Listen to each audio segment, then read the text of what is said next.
There we go. I'm recording to the right place now. Sorry. So, good afternoon, everybody. It is time for our July Talk About It Tuesday, and I am super excited about this month's. We have Mary Marshall Van Zant with us from University of North Alabama Agile Strategy Lab. And those of you who have been around for a little while may remember Mary Marshall. Was with us a couple of years ago. I think it was 2024. I was going to say, was it 2 years? 2 years ago? I think it was 2024 when we had our executive leadership conference in the Shoals area, which was phenomenal. And UNA and has been partner of ours for several years now. And so, Mary Marshall, we are just excited to have you with us to tell us a little bit more about the great work that you guys are doing there Okay. with the Agile Strategy Lab. But before we get started, for those who don't know you, just tell us a little bit about your background. You Okay. had shared something with me before we started that I didn't Oh, know. So, I know. Well, thank you all for having me. I'm delighted to be here. And just a little bit of background for me. I do have a chamber background. I was in pharmaceutical sales. I was at the Shoals Chamber of Commerce not once but twice.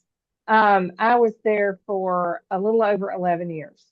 And then I got poached by the then dean of the College of Business at UNA to come and kind of right the ship, if you will, for continuing ed at UNA. So I see things, not having an academic background when I got here, they were all like, what has you done? Because I look at things, most things I look at from a chamber lens. And so it's a little different than a lot of the academics are used to. I'm not trying to be offensive about the academics, but it's just a little different. But I was with the Shoals Chamber of Commerce, and I went to chamber school with Judd, your past chair, who was just in Athens. So yeah, Paige did not know.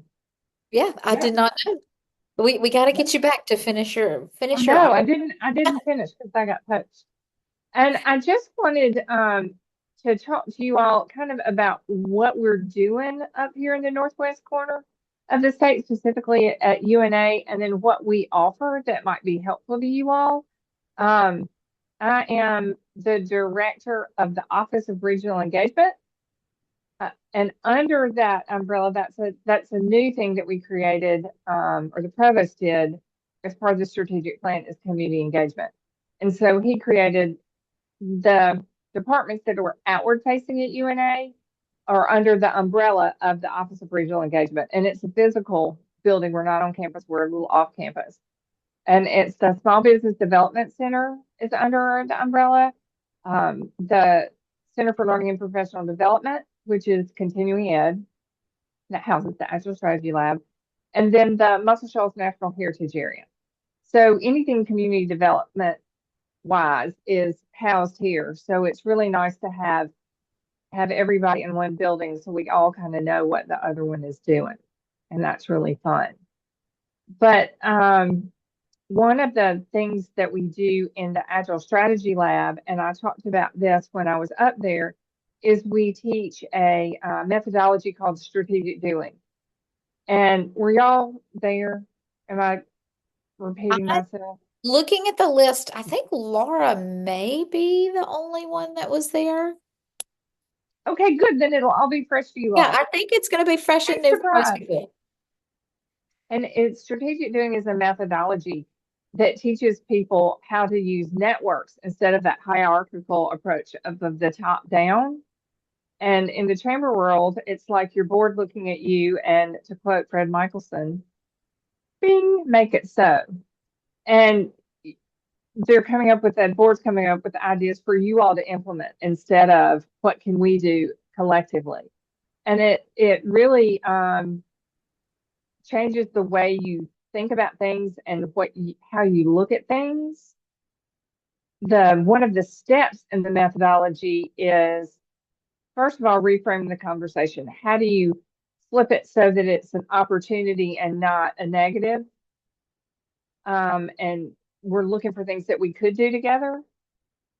and it uses one of the superpowers of strategic doing, I think, is learning how to use the assets that are around the table at that point in time. So you have an issue or something that you're working on, and you look around and you put them on sticky notes. I hate to call it asset mapping, but it is kind of.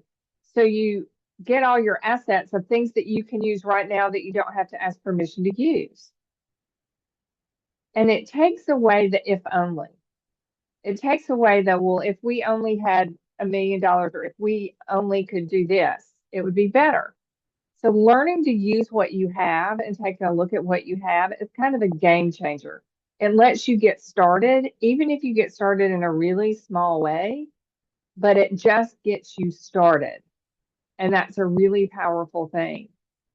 One of the ways that we've used it up here, and I've used it with Caitlin and the Shoals Chamber, is we've done it two ways. One is you have a strategic plan, and that's dandy, and you paid a lot of money for it, and it sits on a shelf. There is data that says 70% of all strategic plans fail. Well, I take exception to that, and I think 70% of all strategic plans fail to get off the shelf. Consultants come in and they do a beautiful plan for you, and then they're like, thank you so much. I'll see you later.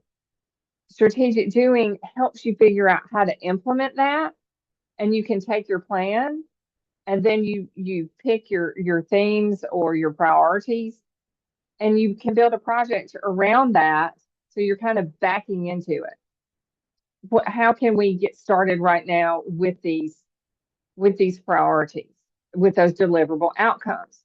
That's another thing that I think is a strategic doing superpower, is you build a project with measurable outcomes. So you're measuring it and you're making adjustments along the way. That's been really helpful for the Shoals Chamber of Commerce. Another thing we've done three things. They were my pilot program. Um, we Caitlin got tired of the committees meeting and having a meet and three, and they're all sitting around talking, and nobody ever does anything in the committees unless you ask them. They're not bad people; they just didn't have any direction. So what we did was we got the board of directors and then the staff that's in charge of those committees, and we worked through a little bit of a strategic doing workshop. And the board came up with three opportunities that they wanted that committee to work on. And then the committee chair took it back to those committees. And it was, these are the things that the board would like us to work on. And then as a group, they decide which one they can actually do. What resources did they around the table right then, did they have that can move that forward? So it gave them some direction. And that worked really, really well. And then COVID happened. So, but it was a really good way to get the board involved instead of just coming and shaking their heads and rubber stamping whatever needs to be stamped. And it got the staff involved because they had some skin in the game, but it gave the committees and those committee chairs a direction. And that was fantastic. We also did, this is the most recent one, we did some listening sessions. And Caitlin came up with, I think we had 4 different listening sessions, and she invited 8 to 10 people per listening session. And we asked them all the same 5 questions. And they wrote them down on sticky notes, and we compiled them. And then they had a master list of opportunities that their members saw, things that they needed to work on, the assets that they saw, the collaborations that they would like to see going forward, what's working well, what's not working. And then we built a strategic action plan around that. So we looked at the assets that they have, and then the things that the membership would like to work on, and board and community members. And we backed into a strategic action plan, and it was just a 2-year. It wasn't this long 5-year multi page. It was a one pager, and it was here's what we're going to do for the next 2 years, and here are our goals that we're going to meet, and here are our measurable outcomes, and here are our guidelines. We're going to be here in 30 days, and then move it out, and that worked really really well. So, do y'all could you see that? And I'm not trying to get business. I'm asking, do you all think there's value in that? 'Cause they're my guinea pigs. I'm trying stuff on with them all the time. But do you all see that that might bring value to your chamber as far as flipping the switch a little bit, getting the board involved, and giving, I don't want to say giving the staff a break, but giving the staff some help on getting things done. So what are y'all's thoughts? I know that you guys are not um you're not quiet, so I expect No, I'm asking y'all's honest opinion about what you think about that, and are there any issues that I can help you with? I mean, like just talking through or anything.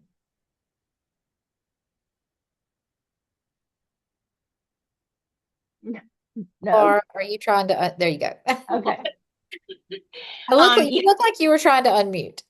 I was, I'm technologically challenged. So, um, So am I. I think anytime you use the word manageable, that, I definitely perk up then because that's our biggest challenge is the manageability of a strategic plan and keeping it. I loved the concept of keeping it the 2 year. Um, that makes it even more manageable. And I think I'm definitely one who I love the feedback from others. So I liked bringing in board plus community, key partner leaders. So yeah, I can definitely see this benefiting our organizations. Um, so Good. It's kind of and I worked, and I don't know whether y'all work with funding solutions or not when you're doing your plans and stuff, but we worked with them. So I worked really closely with Tom Lutz and Fred Michelson. And so I got to see how you put that case statement together and fundraise. I was vice president of investor relations, so it was kind of my gig.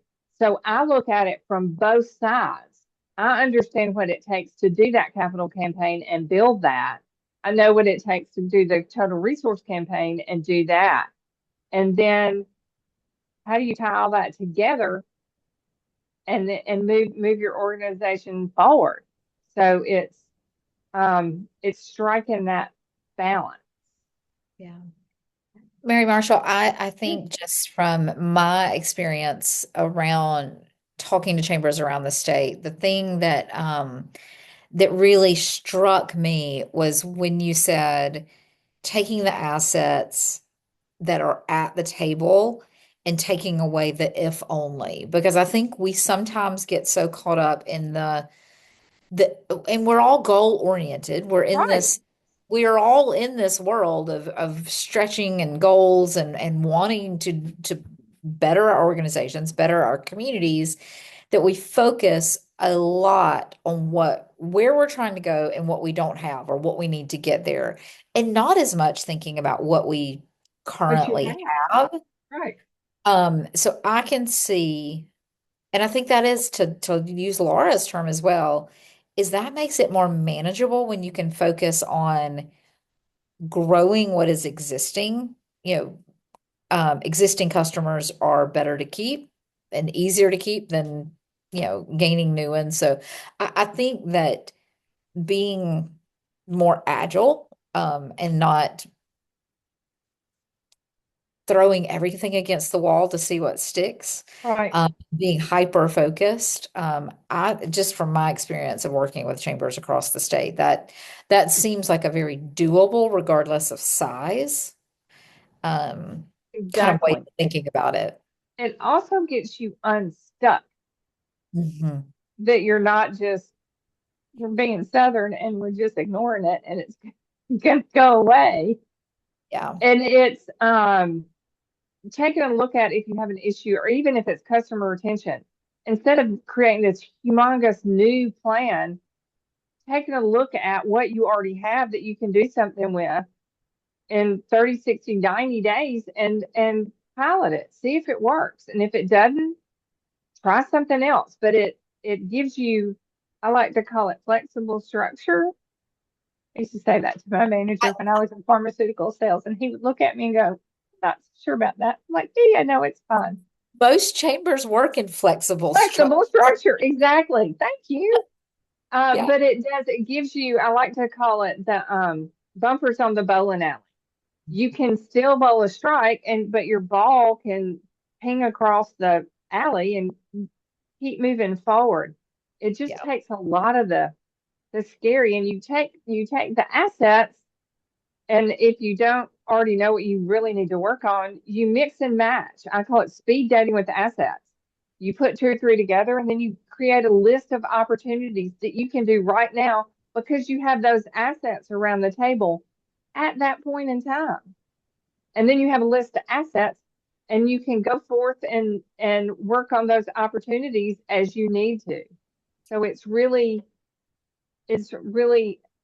yes, I realize I drank the Kool-Aid, but I've seen it work. There's a project in the Shoals area. It's called Shoals Shift. I did not come up with the name, and it's the longest running strategic doing project ever. We are in our 13th year, and we use this methodology to create all these cool things. And so I know it works. So, Mary Marshall, to your point, it really seems critical um, in making sure that who is sitting around that table. Yeah. That is a key. Do you have any words of wisdom on how to get the right people? Yes, Sometimes I it's do. not. Yes. Okay, good. I do. Okay, so a lot of times, and it depends on if you're doing chamber stuff or you're doing that public-private partnership kind of thing. I encourage people to stay away from, if you can, elected officials because they are beholden to their constituents. So if you really need to get something done, they may not be the best people to have at the table. Somebody from their office that has access to things might be around the table. There are exceptions to that. Also, you all know who the doers are. So, stack your table with people that are going to actually do something.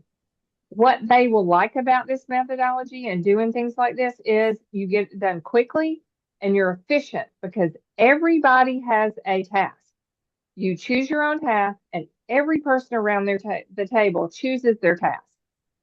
And they verbalize it, and somebody writes it down. And then when you meet again in 30 days or 15 days, you report back what you found out from your task, and then you talk about it, and then you figure out what you're going to do in the next 30 days. So it keeps people's attention span and it doesn't waste their time.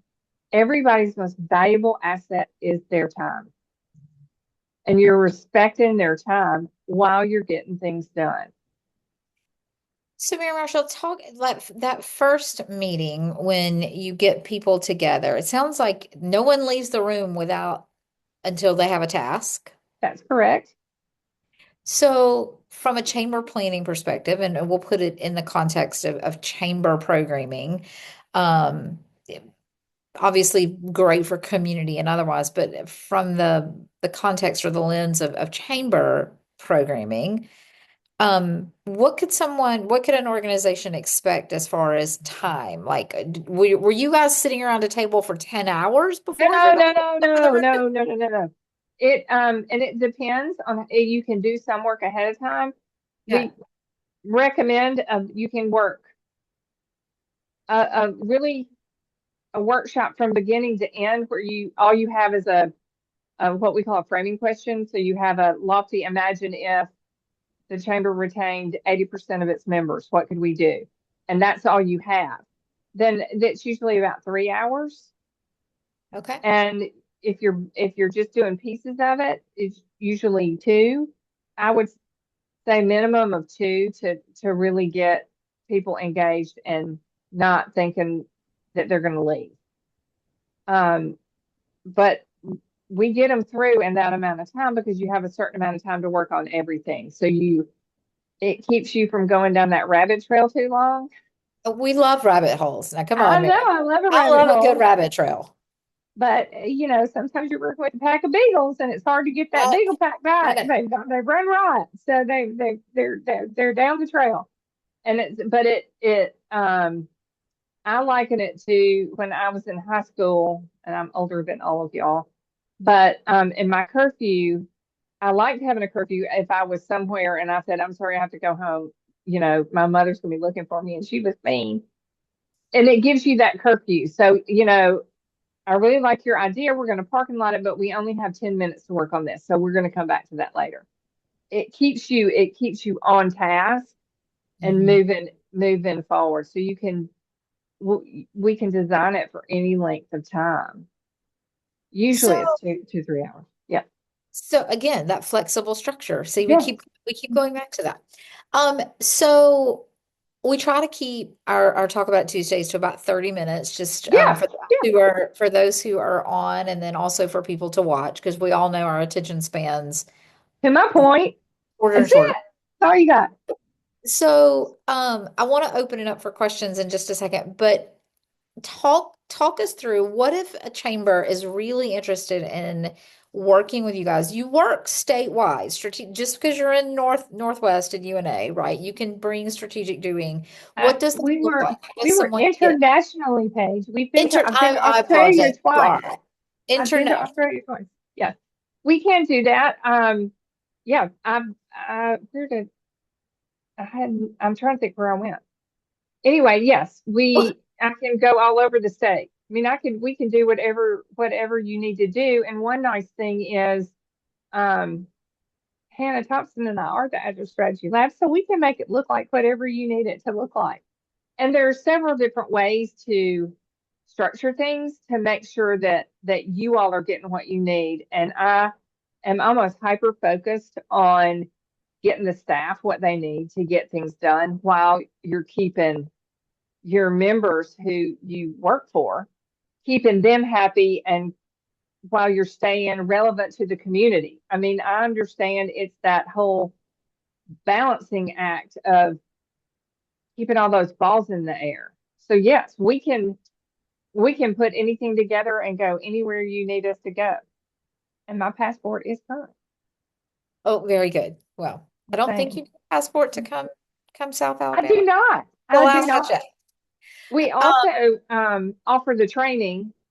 Um, if somebody's interested in being trained in it, we do offer training at UNA. I'll get Paige that information about it. And it's important to me that if somebody wants to come through the training, that they are able to do that. So I like to offer all the chambers in the state 50% discount because it's important. okay. I think y'all do such important work, and it's harder than people think it is.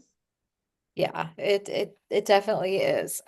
So and that training is on kind of facilitating strategic It doing. So is how to bring it. Okay. it's a training. Oh, thank you for that. It's called Strategic Doing Practitioner Training, and we walk through the 10 skills, and you learn how a little bit of the theory behind them and why you're doing what you're doing.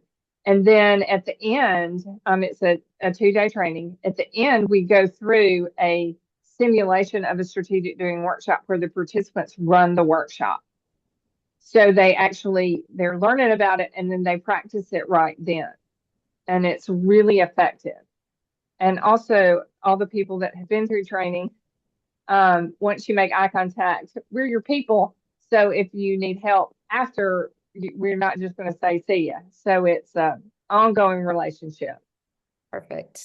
Good. Well, Yeah. in our last few minutes, does anyone have any questions for Mary Marshall about Agile Strategy Lab, strategic doing? There's a whole, and we will put in the show notes when we post the YouTube. Carla will add the link to their website so you can see some of the trainings and different things that they're doing as well. But does anyone have any questions right now for Mary Marshall? Mm. Okay. Um, I'm a very visual person, so Yeah. even if it's just like a couple of examples on um how this can be utilized. You referenced one, and now I don't even did I write it down? Um, but just maybe a couple of examples of application for our organizations, just to kind of get my thought process going. When you say examples about things people we've worked with, Or or how you could done like a list of different ways you can use it. possibly and ways that maybe Caitlin has utilized it within Shell's chamber, just to kind Okay. of get my thought process going. Yeah, I'm writing it down. I'm not making eye contact. I'm writing it down. That's okay. Perfect. And And I then would we get that to you, Paige? Because I'll ask Yes. Caitlin to put something together. Yep. We will get that to you and it would be in the notes. Okay, we can do that. Yes. And do Yes. anything you want me That'd be to do. great.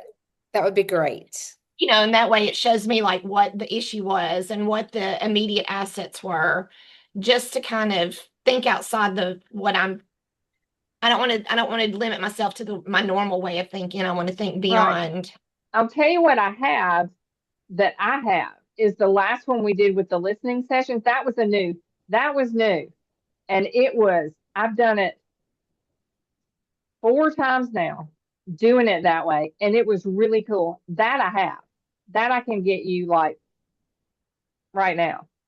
I think that would be great because, It yeah. it is it's a game changer. We built I know we gotta go. No, you're There's good. a regional organization up here called Launch, and it's 13 counties across all of North Alabama. And we're working on thinking regionally. Well, UNA was hired to do the strategic plan. And so I know, right? And so other people did all the number stuff, the demographics, and then my staff and team did the measurable outcomes and then the objectives. And we used strategic doing with those listening sessions, those focus groups in 4 different areas. And we did them 2 counties at the time. And we asked everybody the same questions. And then we had a list of assets. We had all these lists. And then I cross connected and came up with a list of opportunities of things that we could do right now. And we built the case statement and the roadmap around it. And those engineers in Huntsville were blown away. They were like, this isn't going to work. And I'm like, it's going to work. And I'll be damned it worked. So, yes, I can get And, you that. um, very good. I thought Rick was leaning in to turn on his mic. So I love it seems like so often we lose sight of the low-hanging fruit. And that is those quick actionable things that can lead to quick success. And success breeds success. And so one of the things, and we've talked about strategic doing now for a couple of years, and I love the thought of doing and not planning. Yep. Even with all due respect to planning, because I am a I'm planner, not but saying it's bad. This they're is in coupled addition together. to. That's This right. is this is in addition to. It's not what can be instead of, but it is not instead of. It is in addition to, Yeah. and it was really cool. And yeah, it was really cool. Yeah. So Well, very good. Well, Mary Marshall, it is always so good to hey, see it's you. always fun to see you And too. I'm making a note now. We're getting you back to Institute to finish that out because you need to. Um, but making that my own personal mission. But Okay. We appreciate the support that you guys have shown over the last several Sure. years. I'm It's important. excited to get this opportunity and this really a tool out to more of our chambers. I think it fits in that not enough hours in the day to get it all Yep. done world that we live in. So we will get the website, we will get this recording out. If you'll send me any examples, Okay. particularly if you have training coming up that we can get I'll out. get you that information and the Perfect. discount code, and I'll get Perfect. you, I'll text Caitlin and make sure it's okay. I share it. I'm sure it is, Okay. but it's Perfect. not mine to share. I mean, anyway, Yeah. I'll get it Great. to you. Well, we appreciate everybody. And thank you guys for tuning in for our July Talk About It Tuesday. Um, we are hot on the cusp of our National Civic Speed State Finals in 2 days, Thursday, July 16th. If you're in Montgomery, come see us, 9:30 at the Montgomery Museum of Fine Arts. PDC registration opens next week. So I hope that we will see you guys in Daphne in September. So with that, Mary Marshall, again, thank you. Always so good Oh, to see you. y'all, thank you for your time. It's your most valuable asset, so I appreciate it. Yes, it is. And I appreciate you. And we will see everybody soon. Okay. All right. Thank you. Bye. Thanks, everybody.